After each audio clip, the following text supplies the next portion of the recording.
When hinges creak in doorless chambers, and strange and frightening sounds... Hello everyone, RJ here. I just wanted to say a few words about something that happened over the past few days. You're going to be listening to this a few days after Christmas. We as a podcast took a couple weeks off for Christmas and New Year's, so we had pre-recorded a couple of episodes just to keep fresh material out. So I'm adding this little piece in because as many of you who follow us and are part of the Disney Twitter community know that Alan from the Enchanted Tiki Talk podcast had passed away suddenly the day before Christmas Eve. So I just wanted to speak a few words, and I don't know if any of his partners in this listen to this, or if anybody else that listens to our podcast listened to theirs. If you didn't, you should. Even go back and listen to some of the older episodes. It really, really was a great podcast. It was probably my favorite one to listen to, without a doubt. So, obviously I never met Alan personally, but I did converse with him on Twitter often, whether chatting about beer, his now 3-month-old daughter, and he had many friends in the Disney Twitter community. He touched a lot of people. He was a very upbeat and very positive person, and so I just wanted to say a few words and just let everybody aware who maybe it doesn't follow as closely as most people do. Twitter can be very involved, or just something people check once a week or something like that. So it's been a rough couple days in the Disney community, and obviously for his family more than just his actual family, more than his Twitter family. But for those who are interested, there has been a GoFundMe set up in his honor for his daughter Grace as a college fund. You can search and find that out. Look on Twitter. It's all over the place. People have donated. There's been tons of things that have been Disney community is trying to do just to help ease the pain, which obviously we know is greater for his wife and his 3-month-old daughter. So just wanted to pop on and do this little extra thing before we get into our regular episode. I hope everybody had a very Merry Christmas or Happy Hanukkah or whichever you celebrate, and looking forward to the new year. We thank you for listening. So with that being said, rest in peace, Alan. I hope you're riding that big doom buggy in the sky, pal. Until next time. You can't see me, but I'm raising my beer.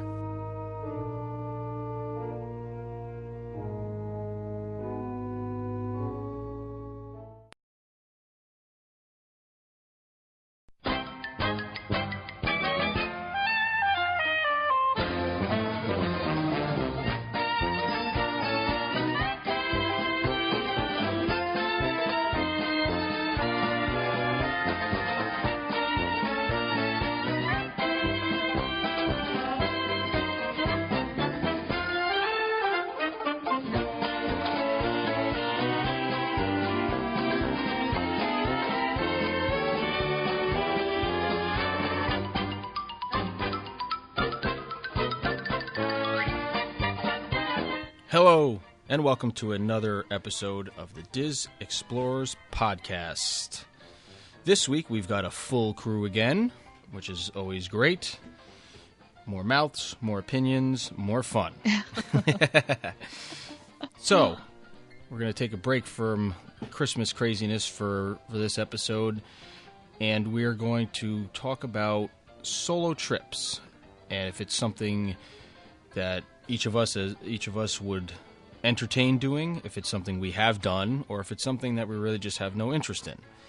And I think when people think of solo trips to Walt Disney World, it seems like a foreign concept, because usually it is a place you go with your family, whether that be with your children or not, or with grandparents, your parents, siblings.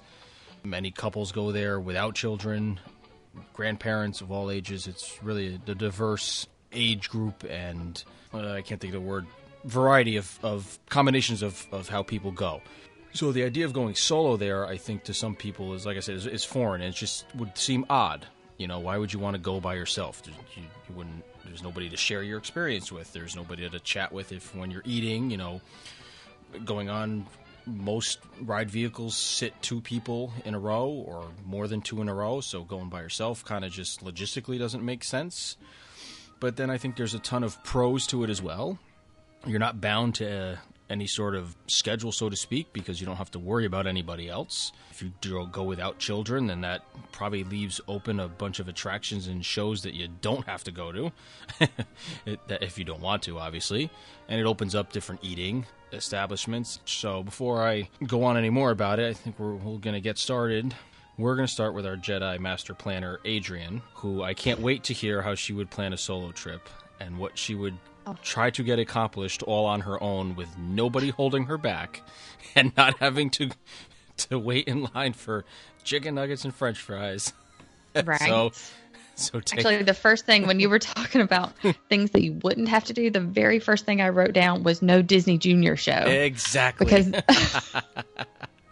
Because that is a must on every trip for my children. So I was so excited. I was like, I wouldn't have to go to see stupid Casey sing that song. That's right.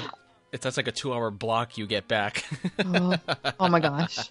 I have never been on a solo trip, but I think that I would love it. I don't know. Of course, if y'all know me at all, I have an Excel spreadsheet called Dream Disney Vacation, where it's all the places I would go, all the things I would do, all the food that I would eat. Also, if you guys know me, that most of my trips will focus around food because it's my favorite thing when I'm down there. So I was thinking, okay, well, if I'm going to do a solo trip, I want to spend at least one solid day in each park. So it would probably be a 4-day trip. I couldn't decide on a hotel, though, that I would want to stay in because I love all of them, and there are so many that I haven't tried yet. So I don't know. I would have to really think on that one. But anyway, so I'd want a solid day in each park. And another little side hobby that I have is photography. I love to take pictures. I'm not very good at it, but I love to do it. And so whenever I'm at Disney, I'm already carrying around a backpack full of diapers and wipes and extra clothes and snacks and drinks and waters and blah, blah, blah. So there's really no room for my big DSLR camera. So that would be the most exciting thing to me, is that I could lug around that giant camera with all my different lenses and just take pictures of all the little details that you don't really often get to sit down and take in. My first thought when I started thinking about a solo trip was Epcot. And I love Epcot. It's my favorite park to spend time in because I love going around the World Showcase.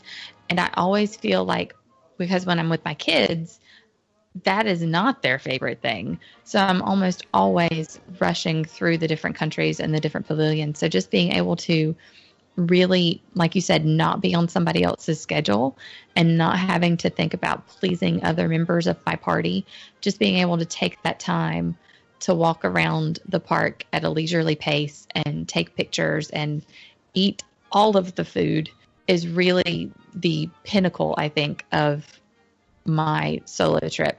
But in each of the different parks, I would make sure that I spend a lot of time doing that, because I would want to, I mean, in addition to the fact that I like to have pictures for my blog, I love pictures, and I love taking pictures, and I love sharing them. And so that would be probably the number one priority for me if I were to take a solo trip. Because even when I went with just my husband, I felt bad being like, wait up a second, I want to take a picture of this tiny trellis or, this little statue or whatever, like, I understand you want to get to Soarin', but hold up. There's a fountain. There's a corner of this fountain I'd never noticed before. So, like I said, that would be the biggest part of my solo trip, is just really being able to take everything in a leisurely pace. But there's also, like I said, food. Hello, food.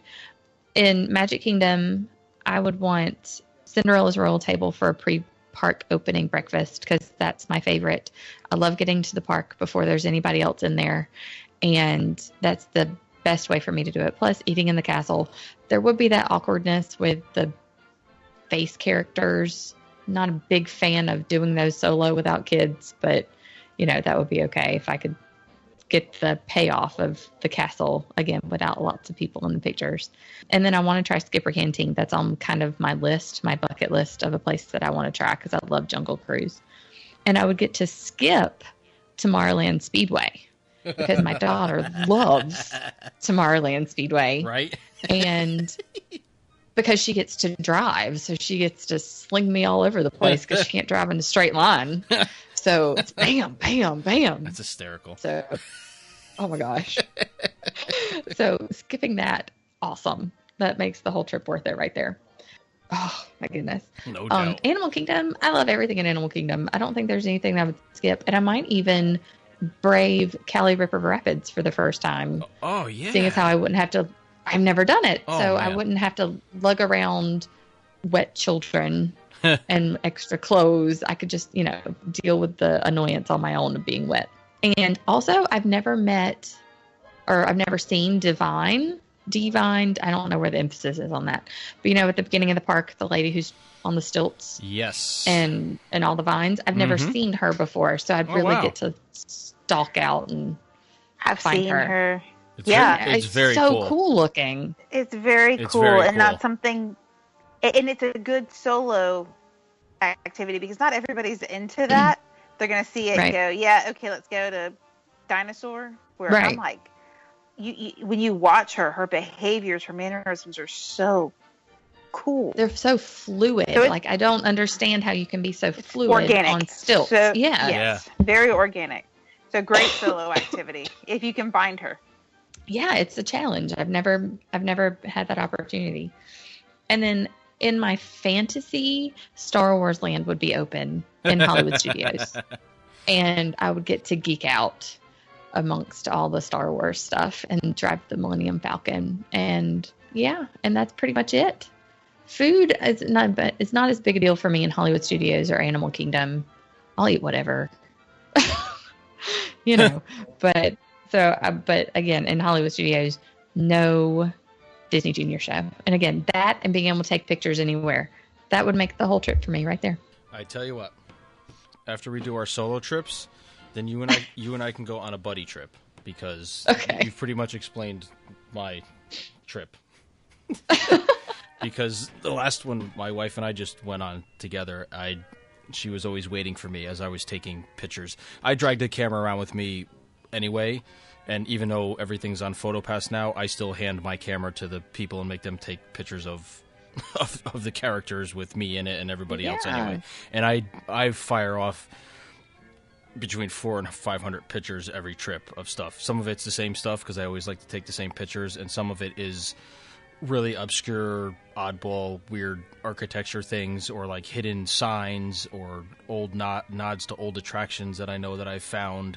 So yeah, I'm with you on the picture thing. That's definitely a cool hobby of mine too. All right, how about Miss Crystal? All right, so I've actually done a solo trip to Disneyland a few years ago. So I had to travel to Disneyland. I actually had to go out to California for work, and it was my birthday, and I was super bummed out. So my husband went ahead and purchased me a ticket, and then as well as a tour. So it was the Walk and Walt's Footsteps tour that I was able to go on. So great birthday present. And honestly, I had the best time just going by myself. And while on the tour, there was another woman who was traveling for business by herself, and her and I just hit it off on the tour and ended up going on all of the attractions together. So really cool experience, and every time she comes to Disney World, she gets in touch with me. So we've introduced our husbands, and we've met each other on a few other of our Disney trips. So pretty cool experience, and the pace is so much different when you're by yourself. So we really utilize those single rider lines and got to focus on what you wanted to see. So whether it was rides, the parade, characters, and initially, I thought it was going to be super awkward going by myself, but Disneyland, maybe because it's more of a locals park, it didn't feel that way. There seemed to be a little bit of a younger crowd, and Jessica, I don't know if you can kind of speak to that, but I don't feel awkward I didn't feel awkward when I was there by myself. But overall, I think if I did a solo trip here in Disney World, I think my biggest thing is just kind of going alone without the kiddo. So we have a 2-year-old, he's about to be 3. And I never really understood why anyone would take a solo vacation until I had my son. So heading to Target right now by myself is like a mini vacation. Exactly. It's like incredible. I'm like, oh my God, I get to walk at my own pace, and I'm like buying home decoration. Like it's wild. So I think if I did do a Disney World solo trip, I think I would kind of start it off with a super slow pace of like staying at a hotel, getting room service, just like sitting in bed, drinking coffee and watching TV. Like watching Stacy on TV would be awesome with the Disney must-dos. And then scheduling a spa appointment, heading over to Trader Sam's, just sitting and having a drink with like nowhere to go, nowhere to be, no work, nothing, just sitting there with nothing to do, kind of like cruising. And then just go to Main Street and people watch, like sit and have some ice cream that I don't have to share or no face wiping or anything. Just sit there and enjoy my ice cream, and then, head back to the hotel and sit out on the patio with a glass of wine and watch the fireworks. But I think ultimately, like shedding the stroller, the diaper bag would be super freeing and would be the best part of a solo trip. So I don't know if I could ever do it, but I think it would be an amazing experience of just getting out and kind of doing nothing but being at Disney. So it's a dream. I can dream. I love people watching too. That's really fun, especially there. Oh, definitely. It's definitely interesting. Oh, Crystal, it's easy for you. You're local. Hello, sick day. Just stay off of social media. Well, it's funny because I just stayed at Swan and Dolphin this past week, and it was a work trip. But I ended up getting coffee delivered to the room, and I was like, "This is amazing!" I'm like, I should have claim I have to stay in a hotel all the time for work. So I'm like, this is awesome. It's a ton of fun. I would definitely recommend doing a solo trip. I really enjoyed my Disneyland experience, and basically you can get adopted into a family for the day. Just find somebody who's willing to let you be a third wheel.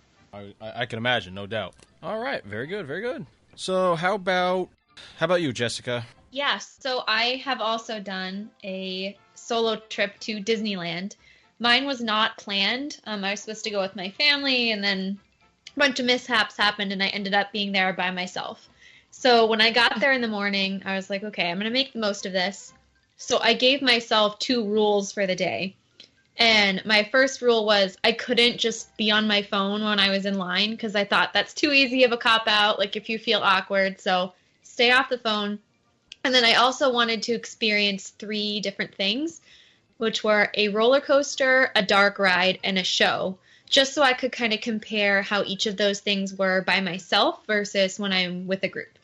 And at Disneyland, it is really easy, kind of like what Crystal was saying, to be by yourself because there are so many single rider line options. The only big rides in either park that don't have it are Space Mountain, Thunder Mountain, and the Tower of Terror. Pretty much everything else that has a fast pass has a single rider line. So I do those all the time anyway, even when I'm in the park with people. So going on a roller coaster wasn't really that different because I was just kind of used to that. And going on a dark ride also wasn't that different because a lot of times when I go to the park, I go with an odd number of people. So I'd be sitting in a row by myself or something anyway. So I really didn't notice much of a difference with that. But I thought that the show was a little bit tougher only because afterward, I really wanted to talk about it with somebody and kind of share in the experience of what I had just seen. So that was probably the biggest time of the day where I kind of wished that I wasn't by myself. But other than that, I actually really, really enjoyed it. Pretty much for what Crystal and Adrienne were saying of you can go at your own pace. I'm a really aggressive crowd weaver, so I didn't have to worry about losing my group, and I could just go where I wanted, take pictures for my blog of the random places nobody wants to go to. I could go on whatever rides I wanted, even if where I was going made no sense. It just didn't matter. I could kind of do whatever I felt like doing. But I think that the hardest part for me was probably eating. I'm sure that nobody around me noticed that I was by myself or thought twice about it, but I personally felt really self-conscious, and I only did quick service meals because I just felt really awkward. And I didn't do the phone thing. I stayed off my phone, and that ended up being pretty cool because I struck up conversations with people around me in probably half the lines. It wasn't as cool of a thing as Crystal, where she like became friends with them, but I was still, people there are really friendly, and it was nice to just kind of talk to people. And I actually met a bunch of other people that were also there solo, so it's really not as big of a deal as you might think. The next time that I did a solo trip, I would challenge myself to do a table service meal by myself, because that was something I just couldn't do because I felt so awkward, but I think that would be interesting. And I also think that there's just something kind of cool about like spending a day with yourself at Disneyland, because they sell it so much as being like this family experience, but it's very different when you're alone and you can kind of just do what you enjoy. And it's not more magical, but it's just in a different way. So if you have the opportunity to do it and you feel kind of apprehensive, like, oh, I don't know if I should go by myself, I would say do it, because I thought it was really cool. And it's definitely one of the trips that I distinctly remember because of how different it was. Gotcha. Definitely. Yeah, no, that's definitely a good approach to it. I could kind of understand the eating part of it, because quick serve, like you said, you're waiting in lines, you're grabbing your food, you're going sitting down. It's not a big deal. It's a quick serve, so people are shuffling in and out all the time, so nobody's really paying attention to who's sitting at what tables and who's with who. But for a table service, you either have to make a reservation for one or walk up to a place, and since you're by yourself, you're obviously flexible with your times. So if they say, hey, if you come back in an hour, we can get you in here, and you would have to go and sit. And then it's a little more obvious that you're sitting by yourself. So I could understand, depending on your personality, if that could be a little apprehensive to try that first. But yeah, cool. Okay, so moving along, Miss Melanie. I have never done a full-out solo trip, but I have flown in on my own for girls' weekends, for Food and Wine Festival, and I've flown in on my own for work. And on each of those occasions, I did get to spend, solo time in the parks. And I know we're going to do solo days on another episode, but what I did like they were just saying, was that, crowd weaving. I am also an aggressive crowd weaver. I'm like that even with my own kids now that they're teenagers and they can attempt to keep up with me. Logistics, there's just something about not having to worry about anyone else. It's freeing. It's very liberating. And when you have that experience, you're like, wow, this is awesome. One of the things that I did like about, whether you're talking about shows, whether they're stage shows or parades or fireworks, is it is easy to kind of just scoot yourself in to a good viewing position if it's just you. And you don't feel so bad because you're leaving people behind, or you're trying to park crowds for your entire family. That's true, yeah. So for Wishes, I could just get into a little square, they have little squares taped off on the ground for the one I got to. And there was just enough room in that square for me. I was like, the rest of the square was filled with other families, and I got a great primo spot for Wishes at Christmas time. It wasn't during a Christmas party, but it was at Christmas time because it was just me. I was like, this is wonderful. And for Finding Nemo the musical, it was just me. So the usher actually found a spot that was excellent because it was just me. I could sit in that one spot, and I had amazing pictures, and it was a fantastic viewing location because things like that are easier. And I will say, I know that the Tower of Terror doesn't have a solo rider line, but when I was in line for Tower of Terror on my own, one of the cast members was trying to fill up an elevator. And she was so droll. You know how they have that very flat effect to their voice because they're supposed to be creepy. Yep. And she's like, I'm looking for a solo rider. Is anyone having a me party? A party just for one. Me party. And I'm like, I'm having a me party. And she's like, fantastic. This way to your doom. Oh my goodness. It was one of the first times that I ran from my writing experience straight to guest services to write a cast member commendation because she was fantastic. We were all rolling because that was when the Muppets were like really big at the time. That Muppet movie, the first one, had come out, and Me Party. My kids were singing Me Party for weeks.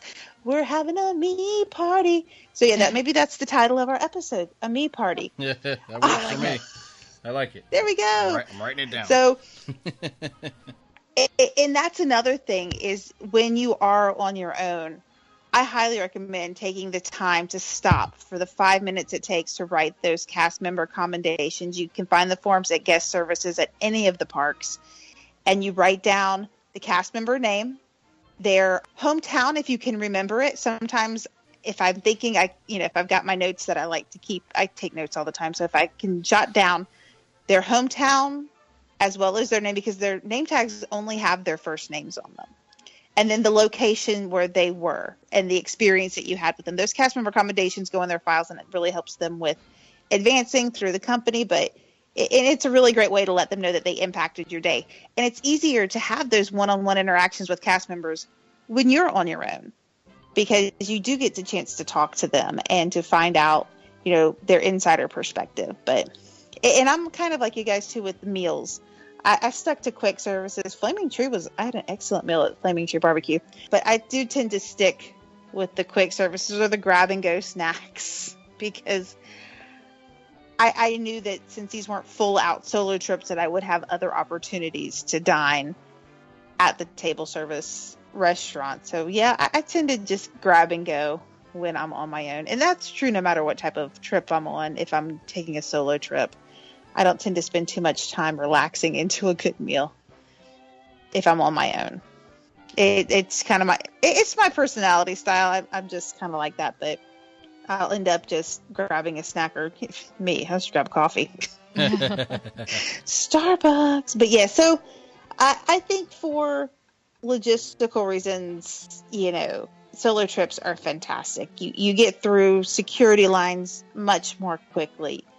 And then when you want to slow down, you can. So it's kind of, fighting that balance of, I want to hurry this way, and it's only me, so I can hurry. And then it's time to all of a sudden slow down. And that would probably make my husband and my kids just go dizzy. Like, okay, mom wants to go fast, then mom wants to slow down, then mom wants to see this, and then mom doesn't want to look at that. So I think sometimes it's good for those of us who are especially Disney enthusiasts to have that opportunity to get our Disney, what's the word I'm looking for? Our neurotic Disney behavior out of our system, so to speak, when we're on our own. Yes. Luckily, on my last business trip, I was with a bunch of other Disney enthusiasts who understood my needs. And it felt very freeing to be with my people. Like, you are my people. You understand when I want to do these crazy things, or when I know things that nobody else knows. And they're like, we know them too. It's wonderful. But so sometimes when you're not around those kinds of people on a day-to-day basis, and you're traveling with your family so much, it's nice. It's freeing and liberating to be on a day trip or a solo trip when you just have your own Disney needs to consider. Yeah. And I don't look at it as selfish. I look at it as, if I get this out of my system, my family doesn't have to deal with this on our next vacation. Exactly. There you go. So I've taken care of that for them. It's for them. It's for them. It's all for them. It absolutely is. I 100% agree. That's funny. I 100% agree. It's not for me. It's for you guys. It'll only help her in the long run. That's a good selling point. Mommy's going on this cruise without you. That's a good selling point. Believe me, I'm going to miss you and not have that much fun. It's okay. I'm going to have fun the first day, and then I will be sad the rest of the time. Absolutely. Oh, man, that's funny. Okay, Milford, you're up. Well, I'm sitting here jotting some notes and thinking, not really ever taken a trip just exactly by myself. I've had a few times that I've gone down early on trips where my wife was coming down only because she couldn't get enough vacation days off. We've done that. I've done that a couple times, back ending with cruises. I have to think there was a Christmas trip I did 2014 into 2015 over New Year's that was pretty much my solo trip. That I stayed with some friends from Miami for a couple days, but then pretty much the rest of the trip I had a room by myself. Really enjoyed it because I got to go do things like hang out at the Gurgling Suitcase, which is the bar at Old Key West. If anybody's ever been there, it's nice and quiet. Yep. There's always a really nice bartender there to talk to, and then talking to all the people that kind of stream in and out, because it's not really a busy bar. It's tiny. There's like 3 seats. It's very tiny. Yeah, well, there's actually more than that now. They've expanded it now. True. They actually have about 15 seats in there now, but about 5 seats at the bar. Yeah, that's what I mean. At the bar, it's real small. Yeah, so I like to go in there, sit down, get a nice Safari Amber beer and an order of conch fritters and sit there and have lunch. It's kind of relaxing. Some of the other things I've done on solo trips, I did the Behind the Steam Trains tour when they were still doing it, which is kind of cool. I've talked about that on a previous episode. I'll go hang out at weird places, like I've gone and sat, and unfortunately this revolves around alcohol, but I go hang out at Paradiso 33 because I like that atmosphere in that bar. It's kind of cool. Hang out at Splitsville because their outside bar is actually pretty nice, especially in the summer because they'll have baseball games on and you can sit out there and watch sports. And then special parties. I went one trip. I went solo for 3 days before we went on a Thanksgiving cruise with my friends from Miami. That was in 2012. And just kind of hung out at the pool, hung out at the bars, did some stuff in the parks. But then that year I was able to take in an early Christmas party before the cruise. And running around at a Christmas party is kind of weird by yourself. You're kind of excited that it's a Christmas party, but you're kind of disappointed because, I'm here by myself. It's kind of sometimes a bummer, but still had a good time. I don't know. I think that's about it. I mean, I think if I was to do a trip again, I just enjoy hanging out at the pool. I enjoy talking to people, meeting people from different areas of the country, the world. And I've pretty much done that. And one trip, the trip over Christmas the one year, I actually met up with some people that were just all friends kind of hanging out, and they ended up having an extra seat at their table for dinner, and lo and behold, they had dinner reservations at Le Cellier over Christmas. Nice. So I joined them for dinner, which was kind of cool. Oh, there you go. So yeah, I mean, there's lots of things you can do as a solo. I did look on Facebook thinking about this, and there's a couple groups out there in Facebook. I don't know if they're creepy groups. I don't know if they're up and up, but there's a couple groups out there for solo travelers and single travelers that they talk about Disney World trips and cruises and things like that too. So another resource out there. Yeah, definitely. Huh, cool. But that's pretty much it. Nice. I know, it sounds kind of boring. No, not at all. Hey, to each their own. Not just because you're there by yourself doesn't mean you have to run around like a lunatic and hit attractions and be in the parks. Like my wife and I were talking about today, and I told her what the topic was, and she goes, well, pretty much every trip's a solo trip for you, because she said, the last 2 trips we've taken her mother, and it's pretty much she's been dealing with her mom, getting her mom around to places. So this year was a little different because she actually got her mom to go to the parks with us. And you still weren't with them, if I remember your trip report. Not all the time, no. I mean, I did spend some time with them, but it was, I had my things I felt I wanted to get done and didn't, my sister-in-law's crazy. She schedules all these dinners, and I had no desire to go to all those dinners. So, not that I don't like food. I love food. I love Disney food, but a couple of the places is just not my favorite. So I did miss California Grill, but I'll get it on another trip. Not a big deal. All right. Milford, you inspired me. I need to add another day to my trip now. And For what?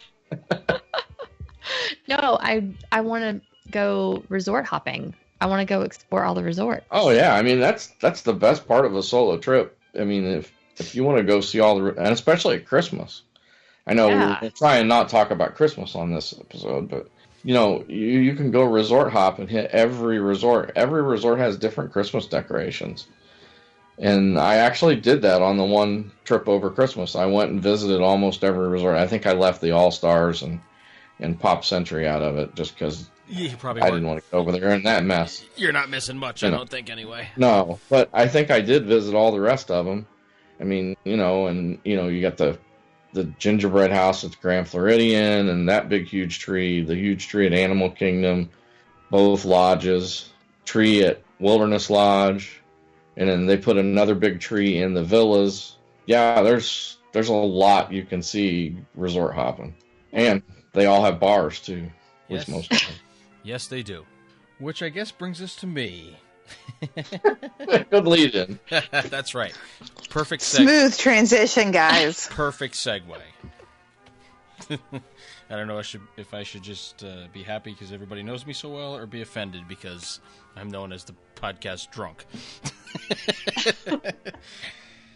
Every family has one, dear. Every family has one. I accept my role.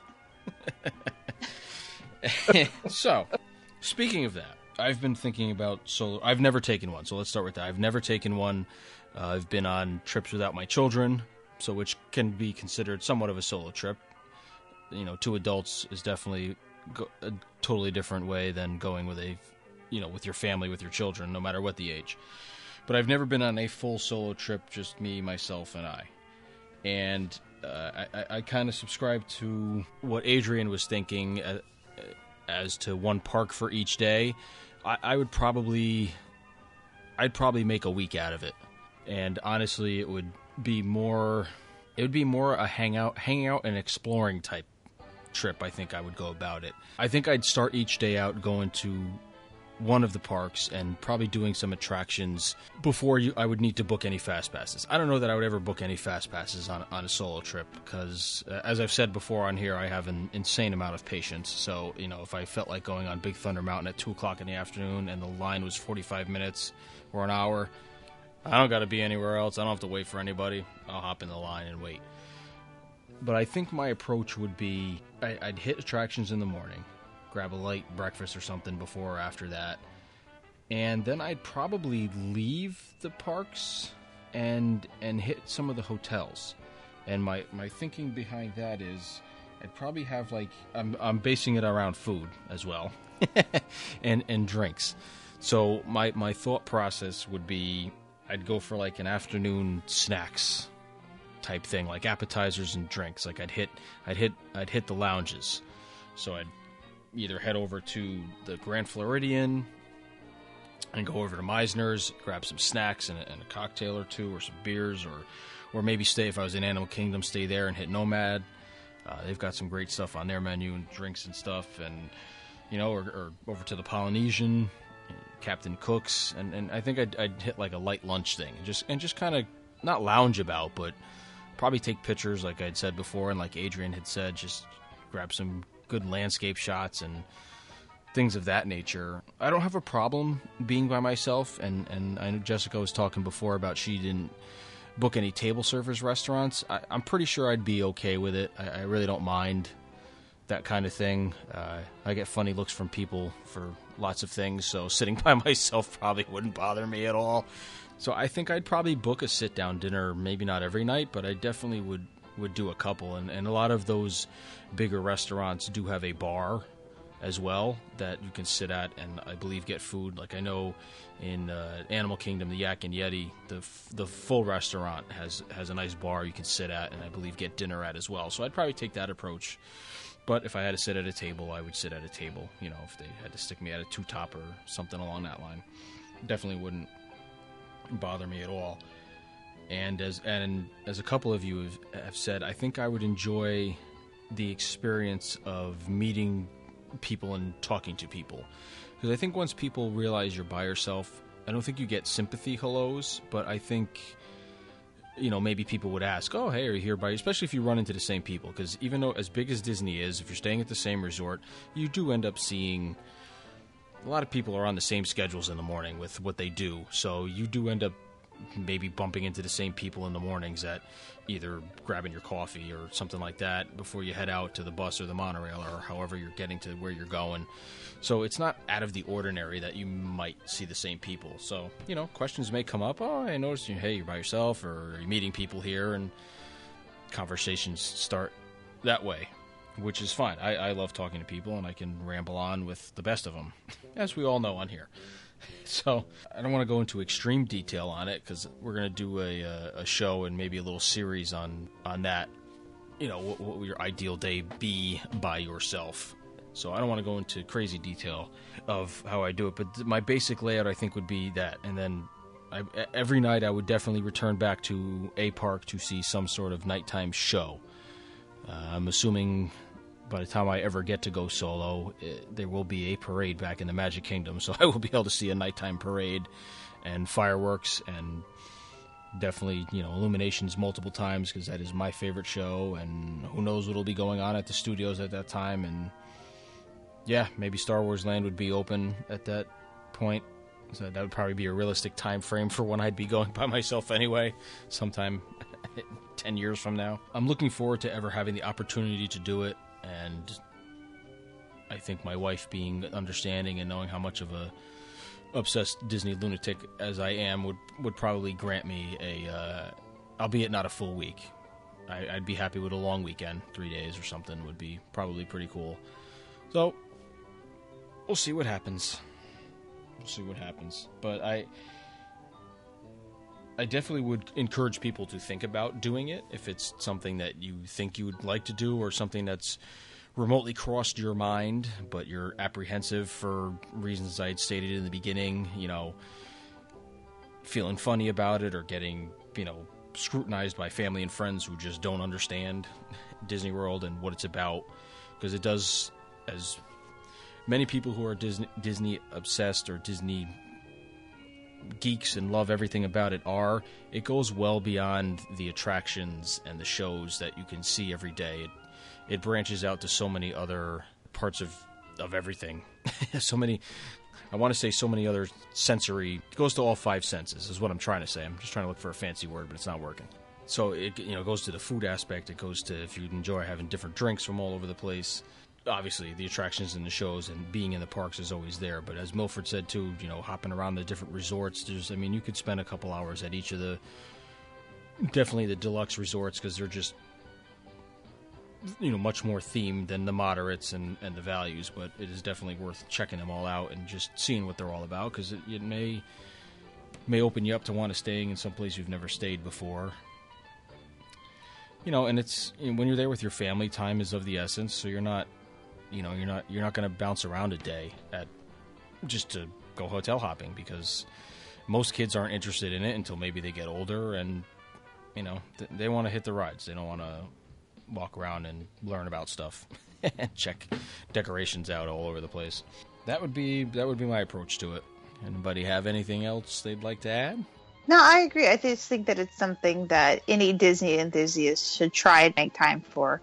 And I like your long weekend assessment. I do think 2 or 3 days is enough for most people to get a good taste of what it's like to be there on their own. Yeah, I'd say so. You can get a lot done in 2 days when you're on your own. Oh, you definitely could. You definitely could. The problem is all you guys were going through yours, I was kind of jotting stuff down and planning out more of like a day. Oh, yeah. So I take a picture of it, but I tell you what it is. I wrote down, so I'd stay at the Polynesian, because you're there by yourself. You might as well go all out. True. And I kind of wrote down what I said. I have morning attractions, I have afternoon drinks, snacks, and I wrote down a bunch of the bars and stuff in the lounges, and then I wrote sit-down dinner, and I listed all the restaurants that I would like to go and see, and then underneath that I underlined in 2 lines, and I said, meet new people. Yes. And that's kind of it, I don't know that I would have much more of a plan than that.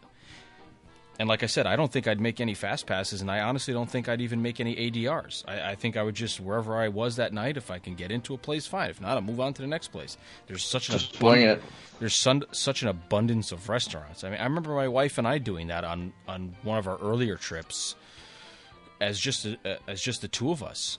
You know, we had some ADRs, but I remember getting into like the plaza on Main Street just on a whim. And the same thing, we walked up there maybe 6:30, and they said, yeah, you know, we if you guys don't mind waiting until 7:30, we can get you in. Yeah, fine. Wandered around Main Street for a little bit, and then we showed up at 7:30. And I think we ended up doing that at another restaurant, too, in Epcot. And it was like, you know, hey, cool. So there's definitely advantages. I think it's so funny because you guys have, like, this laundry list of things you'd run around and do. And I'm thinking, I should rent a scooter and go to Epcot, and I could drive around the world with a beer on my scooter and like not do anything at all except drink beer and like cruise around. Well, you know, there is no restrictions on renting those things. No, like I just want to sit somewhere and do nothing. Yeah, I'd like that sounds lovely too. I'd like to think that I would do that, but it wouldn't happen. The only place I could do that would be Epcot, and the problem would be I'd have to keep going back and forth to World Showcase to get beers, because there's no good beers in Future World. But I would like to park my ass in front of the fountain, and I could watch that show all day long. Just sit on like a bench outside the electric umbrella, or just hang out, you know, right on the fence there around the fountain. But the problem is you can only get crappy Bud Light in and around Future World. So I'd have to keep walking all the way over to either Canada for Moosehead or Labatt's, or to Mexico to get some Dos Equis.